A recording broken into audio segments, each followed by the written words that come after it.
கன்னியாகுமரி மாவட்டத்தில் இந்த ஒரு பொருள் கிடச்சிச்சின்னா காலை உணவு, மதிய உணவு, இரவு உணவு, ஏன் ஸ்நாக்ஸாக கூட நாங்கள் இதை எடுத்துப்போம். அது கிழங்கு தான், மரச்சினி கிழங்கு. எங்கள் ஊரில் நாங்கள் மரச்சினி கிழங்கு அப்படின்னு சொல்லுவோம். உங்கள் ஊரில் இந்த கிழங்குக்கு என்ன பேர் அப்படிங்கிறத மறக்காமல் கமெண்ட்ஸில் போடுங்க.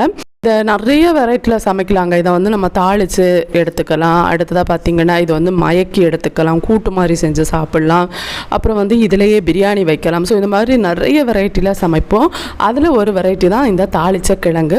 கிழங்கை வேக வச்சு, இது குக்கர்லலாம் செய்யக்கூடாது.